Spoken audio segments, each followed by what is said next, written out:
हे दोस्तों नमस्कार। एक बार फिर से स्वागत है आपके अपने YouTube चैनल देव जी के ट्रिक्स में। तो दोस्तों हमने यहाँ पर डेली की तरह यहाँ पर 3 बजे लेखपाल का मॉडल पेपर सॉल्व करने वाले हैं। बेहतरीन क्लास आपको दी जा रही है और साथ में आपके ग्रामीण परिवेश UP GK history polity geography आदि सभी सब्जेक्ट की प्लेलिस्ट बनी है, तो उसमें से आप लोग सभी वीडियो देख भी सकते हैं। चलिए स्टार्ट करते हैं। सभी को जय हिंद, गुड आफ्टरनून, सभी को जय हिंद, सभी को जय हिंद। चलिए आवाज़ मिल पा रही है सभी को? आवाज़ मिल पा रही है? एक बार थम्स अप कर दीजिए और भाई सभी लोग वीडियो को लाइक शेयर कर दीजिए। जो लोग ऑफलाइन देखते हैं तो ऑफलाइन भी वीडियो को लाइक शेयर कर दिया करें, ठीक है। चलिए स्टार्ट करते हैं। यहाँ पर देखिए गद्यांश दिया गया है। देखो हमने बताया सिंपल सा गद्यांश है ना। यहाँ पर इस गद्यांश को आराम से पढ़िए और पढ़ने के साथ इसके जो आपके जवाब हैं, क्वेश्चन है, उसके आंसर आप लोग लगा सकते हैं। और यहाँ पर देखिए क्वेश्चन दिया गया है, निम्नलिखित में से वर्तनी की दृष्टि से शुद्ध शब्द का चयन करिएगा। यहाँ पर 3 का जवाब दीजिएगा। पूजनीय, देखो पहला ही पॉइंट आपका गलत दिया है, क्योंकि पूजनीय होता है किस प्रकार से, पूजनीय इस प्रकार से राइट लिखा जाता है, तो पहला पॉइंट तो आपका गलत हो गया। उज्ज्वल भी आपका गलत दिया गया है ना। ज्योत्सना भी आपका गलत है, तो आपका आंसर आपका हो जाएगा सी नंबर परिपार्श्विक। परिपार्श्विक यहाँ पर जिसका भी ऑप्शन है बिल्कुल राइट हो जाएगा। आगे बढ़ते हैं। क्वेश्चन आपसे दिया गया है, पयोदिका संविच्छेद इनमें से क्या होगा। पयोदिका संविच्छेद इनमें से बताना है, पयोदिका संविच्छेद क्या हो जाएगा।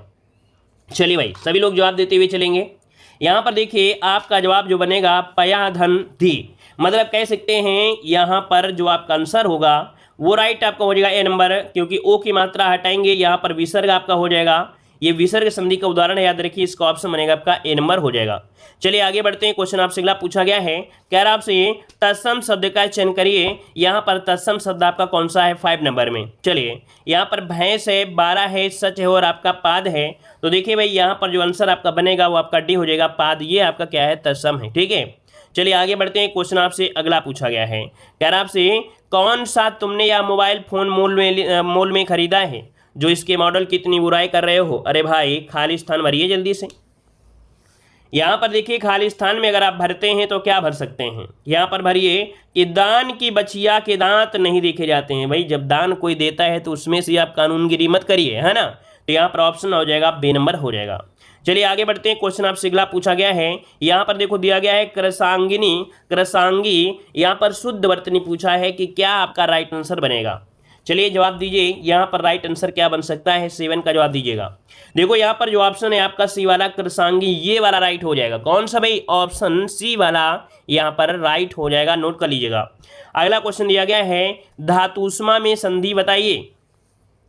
धातुष्मा में कौन सी संधि है, धातुष्मा में कौन सी संधि है। देखो भाई यहाँ पर जब धातु को उष्मा को तोड़ोगे तो निकलेगा धातु, क्या निकलेगा, धातु निकलेगा, धन निकलेगा, उष्मा निकलेगा। मतलब ये कह सकते हैं ये दीर्घ संधि है, जो कि ऑप्शन बनेगा यहाँ पर आपका सी नंबर है। आगे बढ़ते हैं। क्वेश्चन दिया गया है, कह रहा आपसे आजकल के बच्चे माता पिता की आंखों में धूल झोंकने में कुशल हैं। यहाँ पर देखो धूल झोंकना का अर्थ क्या होता है, धूल झोंकना मतलब होता है धोखा देना, है ना। ऑप्शन क्या बनेगा, ए नंबर इसका राइट हो जाएगा, धोखा देना। आगे बढ़ते हैं। क्वेश्चन दिया गया है, निम्नलिखित में से कौन सा काटना का तत्सम है। 10 का जवाब दीजिए। काटना का तत्सम इनमें से क्या बनेगा। काटना का तत्सम होता क्या है, कर्तन होता है, बिल्कुल सही जवाब है, ऑप्शन सी हो जाएगा। काटना का होता है कर्तन, जो कि जवाब बनेगा सी नंबर इसका हो जाएगा। आगे बढ़ते हैं। क्वेश्चन आपसे दिया है, जिसके हाथ में शूल हो वाक्यांश के लिए एक शब्द बताना है। जिसके हाथ में शूल हो उसे क्या कहते हैं भाई, उसे कहते क्या है, उसे कहते हैं शूल पाणी कहते हैं। याद रखिए इसका जो ऑप्शन बनेगा वो आपका बी हो जाएगा, शूल पाणी होता है। आगे बढ़ते हैं। क्वेश्चन दिया है, चौथ का चंदा होना मोहरे का क्या अर्थ है। चौथ का चंदा होना मोहरे का अर्थ होता क्या है भाई। यहाँ पर देखिए इसका मतलब होता है चौथ का चंदा मतलब किसी के लिए अशुभ होना, किसी के लिए शुभ होना। चलिए यहाँ पर बताइए, चौथ का चांद होना मोहरे का सही अर्थ इनमें से राइट क्या बनेगा भाई। बहुत कहीं कहीं होता है बहुत ज़्यादा दिखाना या बहुत कम दिखाई देना, है ना। चलिए चौथ का चांद सुंदर होता है, क्या बनेगा भाई, किसी के लिए शुभ होना। हाँ किसी के लिए शुभ होना, यहाँ पर जो ऑप्शन है वो ऑप्शन बी वाला हो जाएगा, किसी के लिए शुभ होना इसका आंसर हो जाएगा यहाँ पर बी नंबर है, राइट हो जाएगा। 12 का ऑप्शन जो बनेगा वो आपका बी इसका आंसर है, राइट हो जाएगा, ठीक है। चलिए आगे बढ़ते हैं। क्वेश्चन आपसे अगला पूछा गया है, क्या आपसे हाथी की पीठ पर रखे जाने वाले आसन को क्या कहते हैं। जो हाथी की पीठ पर रखा हुआ आसन होता है उसे कहते क्या हैं? 13 का ऑप्शन लॉक करिएगा। 13 का ऑप्शन हो जाए आपका सी नंबर हौदा होता है, इसे बोलते हैं हौदा, जो कि ऑप्शन सी हो जाएगा। अगला बताइए, क्वेश्चन आपसे अगला पूछा गया है, भूतकाल में बदलना है, माँ सोती है, माँ सोती है, इसको भूतकाल में बदलिए। तो माँ सोती थी, सिंपल सी बात है, और थी लगा हुआ है तो बिल्कुल इजी हो गया। ऑप्शन बनेगा आपका बी नंबर। आगे बढ़ते हैं, क्वेश्चन दिया गया है, पुस्तक रखी है, वाक्य में वचन बताइए। अब पुस्तक रखी है तो बात तो एक ही की पुस्तक की हो रही है ना। जब एक ही पुस्तक की रखी है तो भाई आप क्या कहेंगे, एक वचन ही तो कहेंगे ना। ऑप्शन क्या बनेगा आपका, ये नंबर हो जाएगा। आगे बढ़ते हैं, क्वेश्चन दिया गया है, किस समास का पूर्व पद संख्यावाची होता है? किस समास का पूर्व पद संख्यावाची होता है 16 नंबर में? 16 का देखिए यहाँ पर संख्यावाची होता है आपके द्विगु समास में। आपका जवाब जो बनेगा वो आपका बी नंबर इसका राइट हो जाएगा। आगे बढ़ते हैं, क्वेश्चन दिया गया है, आंख का पर्यायवाची शब्द इनमें से क्या है? चलिए, आंख का पर्यायवाची पूछा गया है तो आंख का पर्यायवाची यहाँ पर देखो, यहाँ पर नेत्र होता है, चश्म भी होता है ना। यहाँ पर नयन होता है, अच्छी होता है, लोचन होता है, चच होता है, द्रग होता है, दीदा भी होता है ना, चख भी होता है, बहुत ढेर सारे होते हैं आंख में। यहाँ पर देखिए 17 का जो ऑप्शन आएगा वो आपका बी हो जाएगा, अच्छी इसका आंसर है, राइट बन जाएगा। चलिए आगे बढ़ते हैं, क्वेश्चन आपसे दिया गया है, सही वाक्य बताना है, मतलब वाक्य अर्थ की दृष्टि से सही है। यहाँ पर 18 नंबर में कह रहे हैं, मैं रात भर जागा, हम रात भर जागा, मैंने रात भर, हमने। तो देखो यहाँ पर ऑप्शन ए वाला हो जाएगा, मैं रात भर जागा, ठीक है, ये ऑप्शन आपका हो जाएगा। आगे बढ़ते हैं, क्वेश्चन आपसे अगला पूछा गया है, कह रहा है आपसे कठोर का विलोम शब्द क्या है? कठोर का विलोम शब्द इनमें से क्या बनेगा? चलिए भाई, कठोर का विलोम यहाँ पर बताइए, कठोर का विलोम इनमें से राइट क्या हो जाएगा? चलिए यहाँ पर जवाब दीजिए। चलिए 19 की अगर हम बात करते हैं, ऑप्शन क्या हो जाएगा? कठोर का हो जाएगा कोमल, जो कि ऑप्शन क्या बनेगा? यहाँ पर आपका बी नंबर हो जाएगा। आगे बढ़ते हैं, विद्वान का स्त्रीलिंग शब्द आपको बताना है, विद्वान का स्त्रीलिंग क्या होता है? चलिए विद्वान का स्त्रीलिंग पूछा गया है, विद्वान का क्या हो जाएगा? चलिए सभी लोग जवाब दीजिए भाई, मजा नहीं आ रहा है आप लोग, सभी लोग जवाब दीजिए साथ में, और सभी लोग कमेंट करिए भाई, ठीक है। और लाइक शेयर जिन लोगों ने नहीं किया है तो भाई लाइक शेयर जरूर करिएगा, ठीक है, ये भी आपका ही फर्ज होता है, ठीक है ना। चलिए यहाँ पर विद्वान का विदुषी बिल्कुल से सही जवाब आ गया है, ऑप्शन बनेगा आपका बी नंबर। अगला क्वेश्चन दिया गया है, प्रतिकूल का विलोम शब्द में से क्या है? प्रतिकूल का विलोम शब्द क्या बनेगा 21 नंबर में? चलिए प्रतिकूल का होता है अनुकूल, बिल्कुल सही जवाब आया है। यहाँ पर जिसका भी ऑप्शन आ रहा है सी नंबर बिल्कुल राइट हो जाएगा, अनुकूल हो जाएगा। अगला क्वेश्चन दिया गया है, इनमें से एक शब्द अनेकार्थी नहीं है, इनमें से एक शब्द अनेकार्थी नहीं है, 22 का ऑप्शन दीजिएगा। 22 का ऑप्शन क्या हो जाएगा? चलिए ए बी सी और डी भी है कहीं, चलिए डी नंबर भी आपका दिया गया है। चलिए 22 नंबर जवाब दीजिएगा। तो देखो भाई यहाँ पर एक शब्द अनेकार्थी नहीं है, मतलब कर के कई अर्थ होते हैं, वर्ण की भी होते हैं, अर्क भी होते हैं, लेकिन लज्जा का अनेक अर्थ नहीं होते हैं। तो ऑप्शन आपका सी वाला इसका राइट आंसर है, हो जाएगा। आगे बढ़ते हैं, क्वेश्चन दिया गया है, इनमें से कौन सा तत्पुरुष समास है? इनमें से कौन सा तत्पुरुष समास है, यहाँ पर जवाब दीजिएगा। चलिए यहाँ पर आजन में तो आप भाई भाव समास हो जाएगा, है कि नहीं भाई। आशातीत, आशा में तीत अर्थात, यही ऑप्शन इसका राइट आंसर हो जाएगा, बी नंबर। आशातीत में क्या है? तत्पुरुष समास है। अगला क्वेश्चन आपसे पूछा गया है, पेड़ से पत्ते गिरते हैं में कारक आपको बताना है। पेड़ से पत्ते गिरते हैं, यहाँ पर कारक कौन सा हो जाएगा 24 नंबर में? चलिए तो देखिए आपका जवाब हो जाएगा आपका बी नंबर, क्योंकि अपादान है और आपका से भी लगा हुआ है, मतलब आपका आंसर यहाँ पर बी नंबर है, राइट हो गया। आगे बढ़ते हैं, क्वेश्चन आपसे अगला पूछा गया है, कर्म से पाहुना का पर्यायवाची शब्द क्या होगा? चलिए पाहुना मतलब होता क्या है? पाहुना मतलब क्या होता है, यहाँ पर जवाब दीजिएगा। चलिए पाहुना मतलब क्या होता है, यहाँ पर देखिए इसका राइट आंसर आपका हो जाएगा सी नंबर, आगंतुक कहा जाता है इन्हें, क्या बोलते हैं? आगंतुक। इसका जो राइट आंसर आपका बनेगा वो आपका सी नंबर है, यहाँ पर राइट। तो अगर आप अभी तक हमारे ऐप से नहीं जुड़े हैं तो हमारे ऐप से जुड़ सकते हैं। हमारा ऐप है देव जीके ट्रिक्स, जहाँ पर आपको ग्रामीण परिवेश की सबसे बेहतरीन PDF आपको मिलेगी। यहाँ पर क्या पढ़ना है क्या नहीं पढ़ना है वही चीज़ को भी यहाँ पर देखो हाईलाइट कर दिया है कि कृषि वर्ष 1 जुलाई से प्रारंभ होकर 30 जून तक चलता है।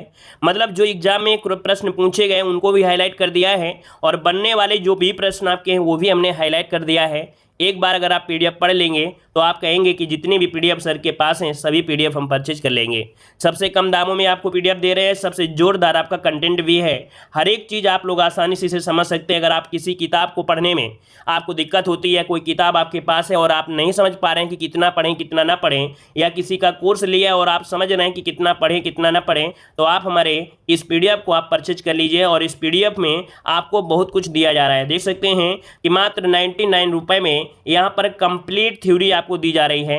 साथ में यहाँ पर योजनाएं भी इसी में आपको मिल जाएंगी, यूपी का कुछ करंट अफेयर भी आपको इसी में मिल जाएगा, और इसी के साथ साथ 725 MCQ भी हैं वो भी आपको इसमें मिलेंगे, और साथ में 6 प्रीवियस ईयर सॉल्यूशन पेपर भी आपको इसी PDF में आपको मिलेंगे मात्र 99 में, पूरे 1 साल की वैलिडिटी के साथ है। तो आप लोग हमारे ऐप से जुड़ सकते हैं, और जो लोग यूपी जीके यहाँ पर पढ़ना चाहते हैं तो यूपी जीके भी पढ़ सकते हैं। इसमें भी यहाँ पर बेहतरीन आपके यहाँ पर थ्योरी है उसको भी हाईलाइट किए, और साथ में आपके ऑब्जेक्टिव क्वेश्चन भी इसमें रखे गए हैं। तो आप लोग हमारे ऐप से जरूर जुड़िएगा। आप लोग टेलीग्राम से जुड़ सकते हैं, देव जी के ट्रिक टेलीग्राम है, देव जी के ट्रिक हमारा ऐप भी है, तो प्ले स्टोर से आप लोग डाउनलोड कर सकते हैं, या लिंक से आपको क्लिक करके भी जुड़ सकते हैं। यहां पर देखो दिया गया है, हड़प्पा सभ्यता के एक स्थल लोथल की खुदाई किसके नेतृत्व में की गई थी। तो ये बताइएगा कि जो लोथल की खुदाई की गई थी वो किसके यहां पर कह सकते हैं कैसे नेतृत्व में की गई थी। तो ये है आपके, कौन है आपके, दयाराम साहनी हो जाएगा क्या। हड़प्पा सभ्यता के स्थल लोथल की खुदाई जो किया था आपके SR राव ने किया था। यहां पर जो आंसर है वो आपका सी हो जाएगा कि हड़प्पा सभ्यता के आने वाला जो लोथल है, लोथल की खुदाई किया था SR राव। हड़प्पा की बात नहीं कह रहा है, जल्दीबाजी में गलती मत करिएगा। इसका ऑप्शन बनेगा आपका सी नंबर राइट हो जाएगा, ठीक है ना। चलिए यहां पर जो लोथल है अर्थात लोथल है कहां पड़ता है, गुजरात के अहमदाबाद जिले के एक गांव पड़ता है, सरगवाला गांव, वहां के समीप पड़ता है ये जगह। आगे बढ़ते क्वेश्चन दिया गया है, निम्नलिखित में से किस शासक की मृत्यु उसके पुस्तकालय की सीढ़ियों से गिरकर आपकी हुई थी। तो पुस्तकालय की सीढ़ियों से गिरकर हुई थी आपके हुमायूं की, तो ऑप्शन क्या बनेगा, यहां पर डी नंबर राइट हो जाएगा। चलिए इनके बारे में इतना जानते हैं कि ज्यादा डिस्क्राइब करने की जरूरत है नहीं है। कह रहे चंद्रशेखर आजाद मुठभेड़ में कहां पर शहीद हुए थे। चंद्रशेखर आजाद मुठभेड़ में कहां पर शहीद हुए थे। चलिए वाह, क्या आज बहुत अच्छे कमेंट आ रहे हैं, सभी लोगों के जवाब लगभग सब जितने लोग जुड़े हैं लगभग सभी के कमेंट आ रहे हैं। चलिए टेस्ट पेपर मतलब ठीक ठाक लग रहा होगा। चलिए बताइएगा चंद्रशेखर आजाद मुठभेड़ में कहां पर शहीद हुए थे। यहां पर आंसर आपका जवाब हो जाएगा बी नंबर, आपके इलाहाबाद में। कहां पर, इलाहाबाद में। इसीलिए आपको पता है कि यहां पर जो आपके 27 फरवरी 1931, क्या 27 फरवरी 1931 इलाहाबाद के अल्फ्रेड पार्क में पुलिस के साथ मुठभेड़ में चंद्रशेखर आजाद शहीद हो गए थे, है ना। अब यहां पर पता है इसलिए अल्फ्रेड पार्क के नाम से जाना जाता है। चलिए अगला क्वेश्चन दिया गया है कि निम्नलिखित में से द इंडिपेंडेंट समाचार पत्र इंडिका के जो पत्रिका के जो संपादक थे वो आपके कौन।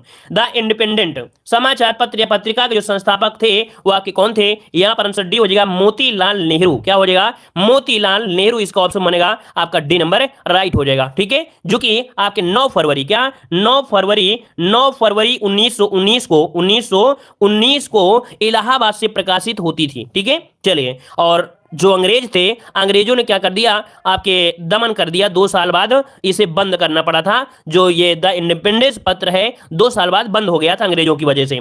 चलिए अगला क्वेश्चन दिया गया है कि भारतीय स्वतंत्रता आंदोलन के दौरान 1932 में ग्रेट ब्रिटेन के किस प्रधानमंत्री ने सांप्रदायिक पुरस्कार की घोषणा की थी। तो सांप्रदायिक पुरस्कार की जो घोषणा किया वो किसने किया था। यहां पर आंसर आपका राइट क्या हो जाएगा। तो देखिए 55 का ऑप्शन बनेगा यहां पर आपका डी नंबर है। ये थी आपके जेम्स रैमजे मैकडोनाल्ड।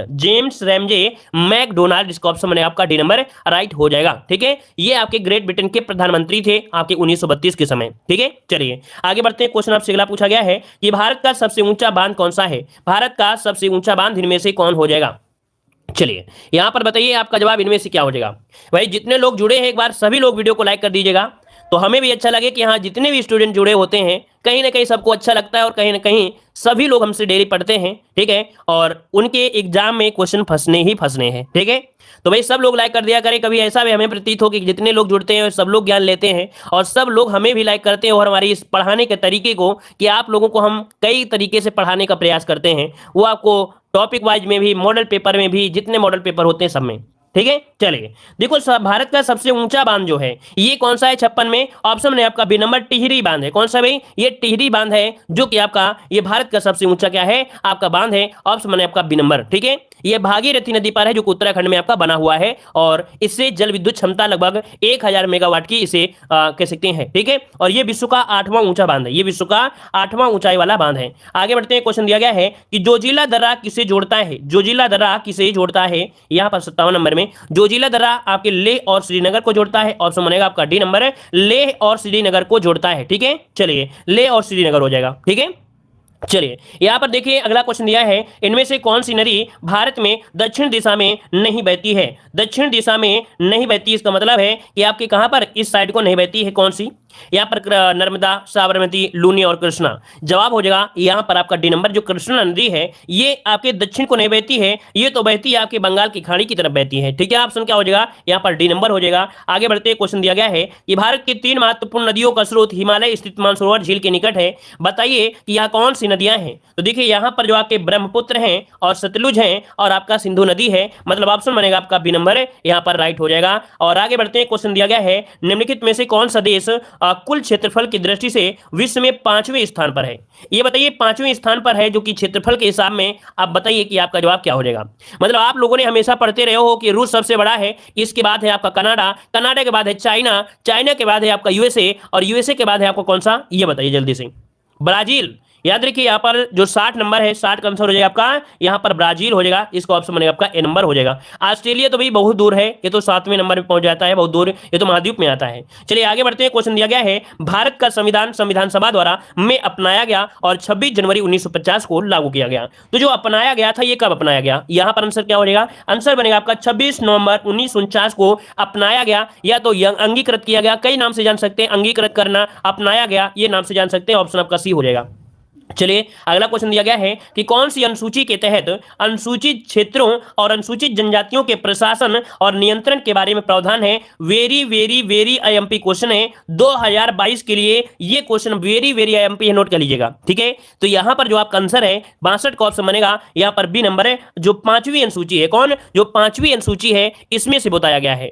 वहीं पर 6ठी अनुसूची में क्या बताया गया है, 6ठी अनुसूची में बताया गया है कि जो असम है, मेघालय है, त्रिपुरा और मिजोरम, ये 4 राज्य हैं, असम, मेघालय, त्रिपुरा और मिजोरम की जनजातियों के संबंध के बारे में अलग से प्रावधान यहां पर किया गया है। 8वीं अनुसूची तो आप लोग जानते हैं कि 22 भाषाओं का जिक्र किया गया है। चलिए, और चौथी अनुसूची क्या है, चौथी अनुसूची में राज्यसभा की सीटों के आवंटन का उपबंध किया गया है।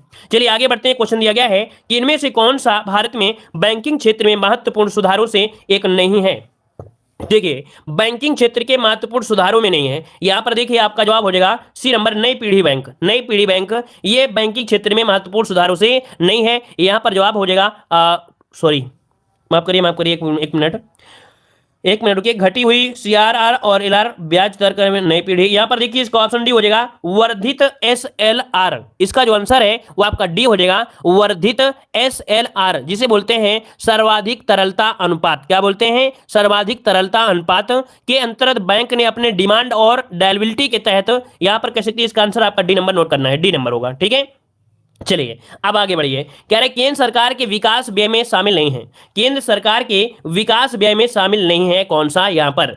तो देखिए 64 का ऑप्शन क्या हो जाएगा, 64 का ऑप्शन देखिए सामाजिक सामुदायिक सेवाओं पर व्यय, राज्यों के लिए अनुदान हो जाएगा, आर्थिक सेवाओं पर व्यय, लेकिन रक्षा व्यय ये नहीं है। ऑप्शन इसका आपका सी नंबर राइट हो जाएगा। ये क्लास आपकी चलती है डेली, आपको 3 बजे चलती है। ठीक है, ये क्लास आपकी डेली 3 बजे आपकी चलती है, तो आप लोग 3 बजे से ही आप लोग आया करें। आगे बढ़ते क्वेश्चन दिया है कि बिजली के करंट का एसआई यूनिट क्या होता है। बिजली के करंट का एसआई यूनिट पूछा गया है, और एसआई यूनिट क्या होता है, एम्पियर होता है। क्या होता है, एम्पियर होता है, याद रखिए एम्पियर होता है। वहीं पर वाट की अगर बात करते हैं तो वाट मतलब शक्तिमान, वाट लगा देता था, तो यहां पर वाट का मात्रक होता है शक्ति होता है ना। वोल्ट का क्या होता है, वोल्ट का होता है विद्युत विभव या विभवांतर या विद्युत वाहक बोल सकते हैं। ठीक है, कैंडला तो आप लोग जानते हैं ज्योति तीव्रता जिसे बोलते हैं दीप्त तीव्रता। ठीक है, और एम्पियर का हो जाएगा यहां पर आपका बिजली का करंट। आगे बढ़ते क्वेश्चन दिया गया है, जंग लगने पर लोहे का जो भार होता है ये घट जाता है या बढ़ जाता है या सेम रहता है, कोई परिवर्तन ही नहीं होता है। चलिए क्या होता है, चलिए कह रहे हैं घट जाता है। अच्छा कोई साइकिल है, मान लो कह रहे हो आप सभी लोग कि घट जाता है, तो ये बताइए कोई साइकिल है और उसमें जंग लग जाएगा, तो आप बताइए वो उसका भार बढ़ जाएगा कि घट जाएगा, बताइए। आप लोग ए लगा रहे हैं तो बताइए क्या हो जाएगा, बढ़ जाता है। चलिए इंक्रीजे होता है, मतलब आपकी बात हमें मानना पड़ेगा। चलिए कुछ लोग अपना जवाब बदलने लगे हैं लग रहा है। देखो भाई यहाँ पर 66 का आंसर बनेगा, यहाँ पर आपका जवाब हो जाएगा कौन सा, ए नंबर ही हो जाएगा, बढ़ता है। क्या होता है, बढ़ता है। अब बढ़ता कैसे है, बढ़ता कैसे है, क्या होता है, जैसे आपका ये लोहा है, मान लीजिए ये साइकिल है, या मान लीजिए कोई भी आपकी ये चिंटू की साइकिल है। अब इसमें क्या हो जाएगा, ये ऑक्सीजन आपका आता है, ऑक्सीजन क्या करता है, ये अब्जॉर्ब कर लेता है, अपने अंदर कर लेता है। तो इसमें क्या होती है, नमी होती है, नमी की वजह से क्या होता है कि इसकी जो क्षमता होती है वो तो कमजोर होती है, लेकिन इसका भार बढ़ जाता है, क्योंकि ऑक्सीजन इसे क्या करता है, ऑक्सीकरण कर लेता है, इस कारण क्या होता है, बढ़ जाता है। लेकिन इसकी जो कैपेसिटी होती है वो कम हो जाती है। ठीक है ना, तो आपको जवाब देना है यहाँ पर ए नंबर बिल्कुल सही है, आपका कॉन्फिडेंस बिल्कुल से दमदार था। यहाँ पर आंसर आपका ए हो जाएगा, नमी के कारण बढ़ जाता है। आगे बढ़ते हैं, क्वेश्चन दिया गया है निम्नलिखित में से कौन सा हार्मोन्स पीयूष ग्रंथि से स्रावित नहीं होता है। पीयूष ग्रंथि को पिट्यूटरी ग्रंथि कहते हैं, है ना, मास्टर ग्रंथि भी कहते हैं। तो आपको देखिए यहाँ पर जो होता है आपका प्रोलेक्टिन और आपके ऑक्सीटोसिन और आपका वेसोसिन, लेकिन जो दिया गया है सेक्रेटिन, क्या दिया है, जो सेक्रेटिन होता है ये एक आतीय हार्मोन्स है, ठीक है, क्या होता है, आतीय हार्मोन्स होता है। यहाँ पर आंसर आपका हो जाएगा ए नंबर हो जाएगा, ये सेल से स्रावित होता है, जो सेल्स होती है, कोशिकाएं होती हैं, वहां से स्रावित होता है, ठीक है। तो ऑप्शन क्या हो जाएगा आपका ए नंबर हो जाएगा। अगला क्वेश्चन दिया गया है निम्नलिखित में से कौन सा जीवाणु जनित रोग है, कौन सा जीवाणु जनित रोग आपका है 68 नंबर में। तो देखो जीवाणु जनित दिया गया है, तो यहां पर आंसर क्या होगा, चलिए, जो कुष्ठ रोग होता है, क्या, जो आपका कुष्ठ रोग होता है ये माइक्रोबैक्टीरियम लेपी नामक जीवाणु से फैलता है। तो ये संक्रामक रोग होता है, जो लंबे समय तक रोगी के संपर्क में अगर रहा जाए तो ये फैल जाएगा। तो आंसर आपका हो जाएगा डी नंबर हो जाएगा। अगला क्वेश्चन दिया गया है कि विडाल परीक्षण किसके लिए किया जाता है, विडाल परीक्षण किसके लिए किया जाता है। यहां पर जवाब क्या हो जाएगा, चलिए, मेरे कमेंट जा रहे हैं, कोई बताएगा तो जी हाँ, आपके कमेंट पूरी तरीके से दिख रहे हैं, निखार भरे हैं, है ना। चलिए, यहां पर जवाब हो जाए कौन सा भी, ऑप्शन आ रहा है बी नंबर, कह रहे मलेरिया के लिए होता है। विडाल टेस्ट जो होता है ये मलेरिया के लिए होता है। तो आपका आंसर आपका याद रखिए टाइफाइड का होता है। किसका होता है, टाइफाइड का होता है, नोट कर लीजिएगा। विडाल परीक्षण जो होता है वो टाइफाइड के लिए होता है, मलेरिया के लिए नहीं होता है, टाइफाइड के लिए होता है। ऑप्शन बनेगा आपका यहाँ पर सी नंबर राइट हो जाएगा। अगला क्वेश्चन दिया गया है कि उत्तर प्रदेश में कौन से शहर को चर्मोद्योग की राजधानी के रूप में जाना जाता है। तो आपके यहां पर आंसर क्या हो जाएगा, बी नंबर, आपके कानपुर को जाना जाता है, ऑप्शन बी हो जाएगा। अगला क्वेश्चन आपसे दिया गया है, कह रहा है सूची फर्स्ट को सूची सेकंड से यहां पर आपको सुमेलित करना है। यहां पर दिया है पशु मेला, बताइए कहां लगता है। पशु मेला लगता है आपके बटेश्वर में। ध्रुपद मेला कहां लगता है, पशु मेला जो लगता है ये लगता है आपके बटेश्वर में, लेकिन ध्रुपद मेला जो लगता है ये कहां लगता है, ध्रुपद मेला। तो ध्रुपद मेला लगेगा कहां पर भाई, आपके जल्दी से बताइए, वाराणसी में लगेगा, इसका आपका 4 होगा, इसका 3 हो गया। गोविंद साहब मेला आपके अंबेडकर नगर में हो जाएगा, तो इसका 2 हो जाएगा। और माघ मेला लगता है आपके इलाहाबाद में, तो इसका 1 हो जाएगा। 3 4 2 1 3 4 2 1 3 4 2 1, मतलब ऑप्शन ए नंबर ही यहां पर आपका राइट हो गया। अच्छा, देखा जाए उत्तर प्रदेश में प्रतिवर्ष मेले कितने लगते हैं, तो 250 मेले पूरे उत्तर प्रदेश में एक वर्ष में लगते हैं, याद रखिएगा, ठीक है। मतलब प्रति वर्ष लगभग देखा जाए तो आपके 2250 मेले का आयोजन किया जाता है, ठीक है। चलिए आगे बढ़ते हैं, क्वेश्चन आपसे अगला पूछा गया है, एक पॉइंट और बता दीजिए, सबसे कम कहां लगते हैं। एक पॉइंट और बताइएगा कि सबसे कम मेले जो लगते हैं कहां लगते हैं, ये बता दीजिएगा। चलिए, सबसे कम मेले जो लगते हैं वो कहां लगते हैं। सबसे ज्यादा कह रहे हैं मथुरा में लगते हैं, हमने सबसे ज्यादा नहीं पूछा है, सबसे कम पूछा है। तो सबसे कम है आपके पीलीभीत में, याद रखिए, सबसे कम होते हैं आपके पीलीभीत में लगते हैं, ठीक है। चलिए आगे बढ़ते हैं, क्वेश्चन दिया गया है सितंबर 2021 में किसके द्वारा national single window system launch किया गया। ये क्वेश्चन आईएमपी, याद रखिएगा कि national single window system launch किया गया। यहां पर आंसर क्या हो जाएगा, तो आंसर आपका 72 का बनेगा, सी नंबर, पीयूष गोयल के द्वारा शुरू किया गया था। यहां पर आंसर आपका सी नंबर राइट हो जाएगा। यह एकल खिड़की पोर्टल है जो सरकार के आवश्यक अनुमोदन और निवेशकों के लिए वन शॉप, ये कह सकते हैं वन स्टॉप शॉप के रूप में कार्य करता है। यहां पर आंसर आपका सी नंबर राइट हो जाएगा। क्लियर है। इस पोर्टल को इन्वेस्ट इंडिया तथा उद्योग और आंतरिक व्यापार संवर्धन विभाग द्वारा संयुक्त रूप से विकसित किया गया था। किसके द्वारा, इन्वेस्ट इंडिया और उद्योग आंतरिक व्यापार संवर्धन विभाग के द्वारा। अगला क्वेश्चन दिया गया है कि वर्ष 2021 में 20 से 26 दिसंबर के मध्य वाणिज्यिक मंत्रालय के द्वारा कौन सा सप्ताह मनाया गया। चलिए, 20 से 26 सितंबर के मध्य वाणिज्यिक मंत्रालय के द्वारा कौन सा सप्ताह मनाया गया। यहां पर आंसर क्या होगा, तो वाणिज्यिक सप्ताह मनाया गया। क्या, वाणिज्यिक सप्ताह मनाया गया, ऑप्शन बनेगा आपका बी नंबर, यहां पर राइट हो जाएगा। क्लियर है। आगे बढ़ते क्वेश्चन दिया गया है कि सितंबर 2021 में भारत सरकार ने मानसिक या शारीरिक रूप से दिव्यांग व्यक्तियों के पारिवारिक पेंशन के लिए आय सीमा कितने प्रतिशत तक बढ़ाया है। कितने प्रतिशत तक बढ़ाया है, तो 30% तक बढ़ाया है। कितना, 30% तक बढ़ा दिया, याद रखिए। यहां पर आंसर क्या हो जाएगा, आपका डी नंबर राइट हो जाएगा।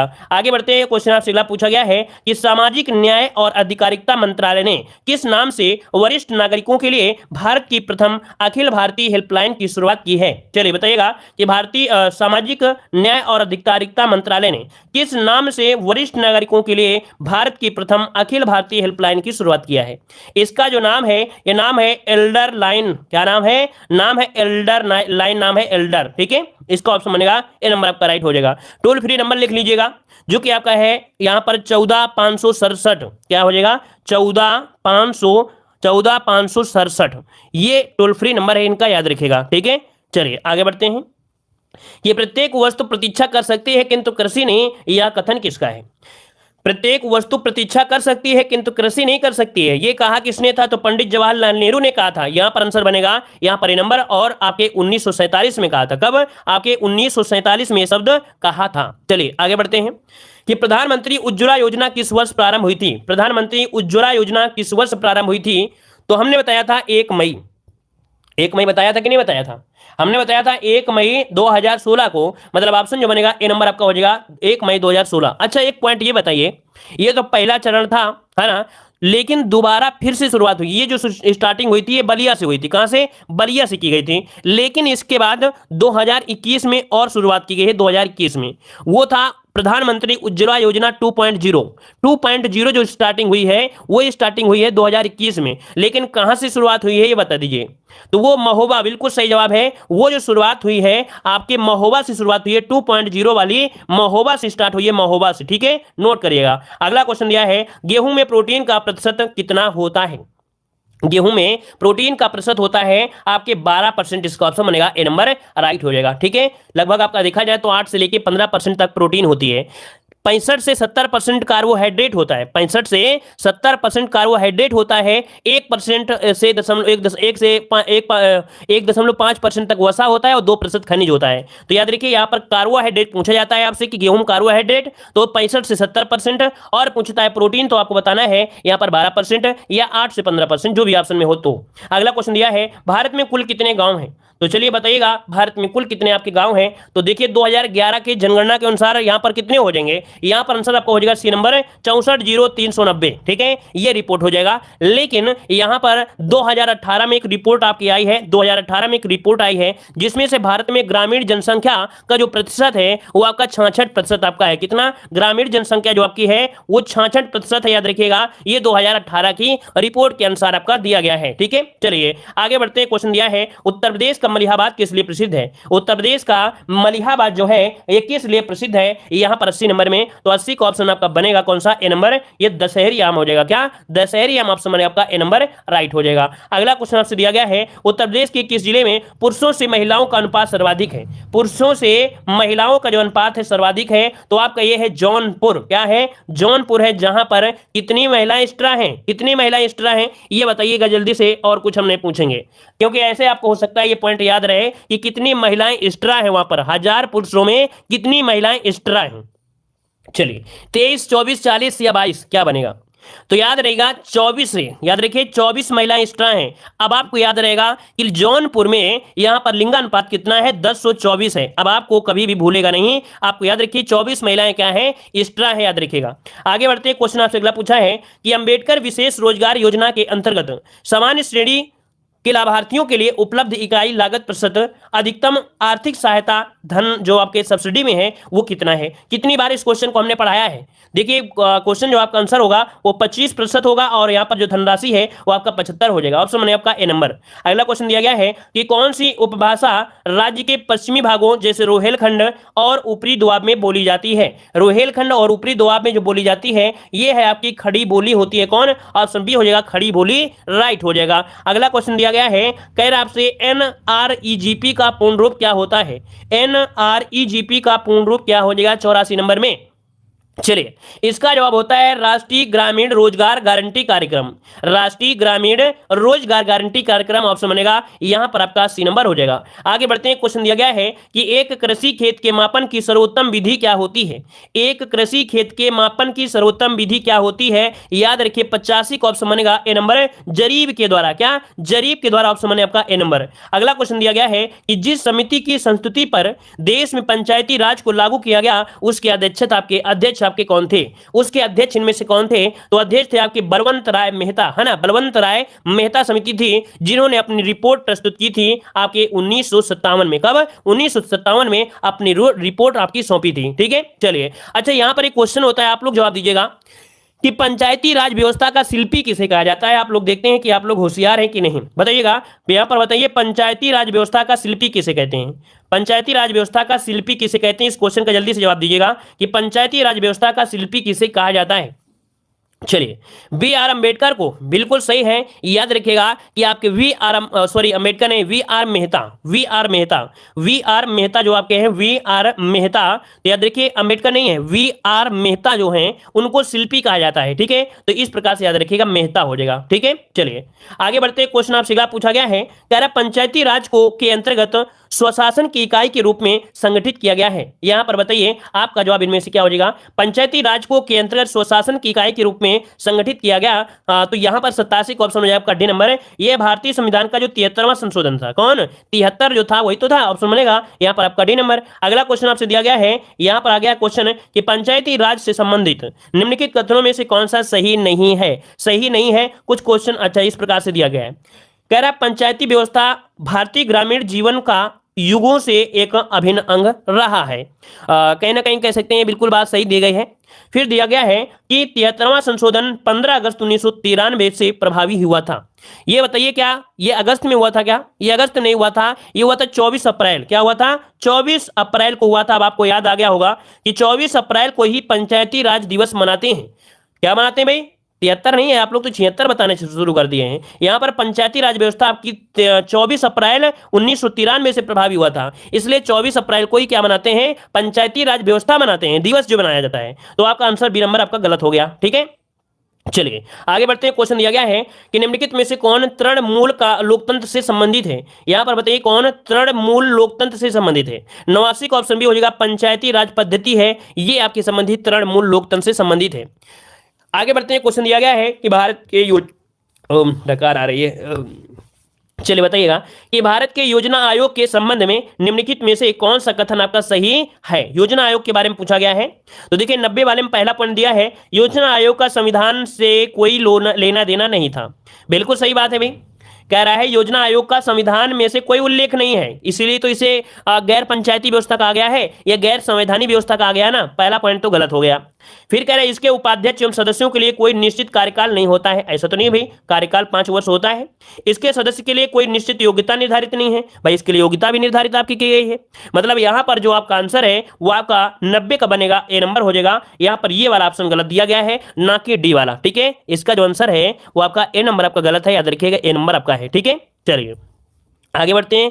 क्वेश्चन आपसे अगला पूछा गया है, आर्थिक नियोजन विषय क्या है यह बता दिए। आर्थिक नियोजन विषय, आर्थिक नियोजन विषय है समवर्ती सूची में रखा जाता है। आर्थिक नियोजन समवर्ती सूची का विषय है। आर्थिक नियोजन का विषय को लेकर ही भारत सरकार ने योजना आयोग की स्थापना किया था। याद रखिए आर्थिक नियोजन विषय को लेकर ही भारत सरकार ने क्या किया था? योजना आयोग की स्थापना की थी। अगर क्वेश्चन पूछे कि आर्थिक नियोजन विषय को लेकर सरकार ने कौन सी योजना की, तो योजना आयोग की स्थापना किया था। आगे बढ़ते हैं। क्वेश्चन आपसे अगला पूछा गया है, गेहूं में बौनेपन के लिए जीन कौन सा है। गेहूं में बौनापन हो जाता है, इसमें होता है नोरिन 10। क्या है? नोरिन 10 है, याद रखिए नोरिन 10 हो जाएगा, ठीक है। अच्छा अगर मान लो अगर मक्के में बौनापन आ जाए तो वो क्या होता है? ये जो दिया गया है ये मक्का में बौनेपन के लिए है। अगर मक्का में बौनापन आता है तो वो होता है ओपेक 2 होता है मक्के में बौनेपन के लिए, ठीक है। चलिए और अगर मान लो अगर चावल में आ गया, डोन चावल में, तो ये जो आपका दिया गया है ये डोन चावल का है, डोन चावल में बौनापन है, ये आपका डोन चावल का बौनापन है, ठीक है। नोट कर लीजिएगा। अगला क्वेश्चन दिया गया है कि भारत में कृषि मूल्य आयोग किस वर्ष में स्थापित किया गया था। भारत में कृषि मूल्य आयोग को जो स्थापित किया गया वो कब किया गया था? यहां पर आंसर क्या हो जाएगा? सी नंबर 1965 में। कब? 1965 में गठित किया गया था। चलिए आगे बढ़ते हैं। क्वेश्चन आपसे दिया गया है, ऑपरेशन फ्लड सेकंड का जो संबंध है वो आपके किससे है? ऑपरेशन फ्लड का जो संबंध है वो किससे है? ऑपरेशन फ्लड सेकंड इसका संबंध क्या होगा? तो आपके दुग्ध आपूर्ति से है। किससे? दुग्ध आपूर्ति से। तो ऑप्शन बनेगा आपका बी नंबर यहां पर राइट हो जाएगा। आगे बढ़ते हैं। क्वेश्चन आपसे दिया गया है, निम्नलिखित में से कौन सी खरीफ की फसल नहीं है? खरीफ की फसल नहीं है। देखिए खरीफ की फसल अगर होती है कब होती है भाई? यहां पर 95 का जवाब दीजिएगा। कह रहे हैं चना होती है, पक्का? चलिए चना होती है, जल्दी से बताइए क्या चना होती है मक्का होती है? चना होती है मक्का होती है। भाई देखिए अभी जब बारिश होती है, बारिश के समय तो मक्का भूंज भूंज के चबाते रहते हो, है ना। अरहर की दाल भी आपकी इसी समय बोई जाती है, धान भी इसी समय बोया जाता है, लेकिन चना कब बोते हो? चना जो आप लोग खाते हैं कब? तो वही आप देखा जाए अब जब सर्दी आ गई है, सर्दी में आप लोग होरा भूंजेंगे, मतलब काटा जाएगा, करीब मार्च अप्रैल में काटा जाएगा। लेकिन जो साग वगैरह खाते हो वो तो सर्दियों में खाते हो ना। तो यहाँ पर जो चना है, चना ये रबी की फसल है। हमने बताया था कि चना चबाएगा कौन? चना चबाएगा रवि, तभी तो बनेगी सेहत। गेहूं काटेगा कौन?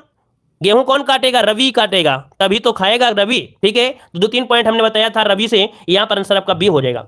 आगे बढ़ते हैं, क्वेश्चन दिया गया है सूची फर्स्ट को सूची सेकंड से सुमेलित करना है, यहां पर बताना है आपका जवाब क्या हो जाएगा। चलिए यहां पर देखो, सर्व शिक्षा अभियान सब पढ़े सब बढ़े, ये 2001 में था। सर्व शिक्षा अभियान सब पढ़े सब बढ़े, ये 2001 में हुआ था, इसका हो जाएगा 3। साक्षर भारत मिशन, ये 2009 में आया था। साक्षर भारत मिशन 2009 में आया था। Operation black board, operation black board ये आपका कब आया था? तो 87 में आया था। ये आया था आपके 87 में, 30 का हो जाएगा आपका 1। राष्ट्रीय साक्षरता मिशन ये आया था 1988 में, 30 का हो जाएगा आपका 2। तो बनेगा 3 4 1 2, 3 4 1 2 पहले हो गया क्या? इसका तो ऑप्शन भाई ए नंबर ही यहां पर राइट हो गया। आगे बढ़ते हैं कि संगम योजना का उद्देश्य क्या है। संगम योजना का जो उद्देश्य है वो आपका कौन सा है? यहां पर 97 का जवाब दीजिएगा। तो संगम योजना का संबंध है कि विकलांगों की सहायता, क्या है? संगम योजना का जो संबंध है वो विकलांगों के कल्याण के लिए आपका किया गया है। जो विकलांग व्यक्ति हैं उनके कल्याण के बारे में योजनाओं की घोषणा की जाती है, जो कि 15 अगस्त 1996 को सरकार ने यह घोषणा किया था। कब? 15 अगस्त 1996 में इसकी घोषणा की गई थी। तो यहां पर क्या हो जाएगा? आपका डी हो जाएगा। आगे बढ़ते हैं, क्वेश्चन दिया गया है कि 25 सितंबर 2014 को भारत की गई दीनदयाल अंत्योदय योजना संबंधित है। मतलब ये कह रहा है कि 24 सितंबर 2014 को दीनदयाल अंत्योदय योजना संबंधित है। किससे संबंधित है? चलिए 98 का जवाब दीजिएगा। तो 98 क्वेश्चन हो जाएगा, ग्रामीण एवं शहरी क्षेत्रों में कौशल विकास है। दीनदयाल अंत्योदय योजना का जो संबंध है वो ग्रामीण और जो शहरी क्षेत्र हैं वहां पर कौशल विकास से ये संबंधित है, याद रखिएगा। ठीक है ना। और आपको बताया गया था कि अगर ऐसी गतिविधियां को चलाई जा रही है तो 15,000 रुपए की आर्थिक सहायता देने का भी प्रावधान किया गया था। ये विकलांगों वाले में था। यहाँ पर जो आंसर आपका बनेगा वो आपका कौन सा हो जाएगा? ए नंबर इसका राइट हो जाएगा। ठीक है, चलिए आगे बढ़ते। क्वेश्चन दिया गया है कि उत्तर प्रदेश सरकार द्वारा समाजवादी पेंशन योजना कब प्रारंभ की गई? समाजवादी पेंशन योजना जो प्रारंभ की गई थी ये की गई थी 28 जनवरी 2014 को। ऑप्शन सी हो जाएगा, 28 जनवरी 2014 को की गई थी। ठीक है, चलिए और यहां पर आगे बढ़ते हैं। क्वेश्चन आपसे दिया गया है, कह रहा आपसे कि द ऑपरेशन ग्रीन परियोजना का उत्तर प्रदेश में शुभारंभ हुआ था। द ऑपरेशन ग्रीन परियोजना का उत्तर प्रदेश में जो शुभारंभ हुआ ये कब हुआ था? यहां पर आंसर बताइएगा 100 नंबर में। और 100 की अगर हम बात करते हैं तो आपका आंसर हो जाएगा आपका सी नंबर 2001 में। क्या? 2001 में, वो भी कब? 1 जुलाई 2001 में, 1 जुलाई 2001 में। तो इस प्रकार से आपका सी हो गया। टेस्ट पेपर कैसा रहा? मजा आया? सभी को नहीं आया है? और कितना स्कोर गया है आप लोग कमेंट बॉक्स में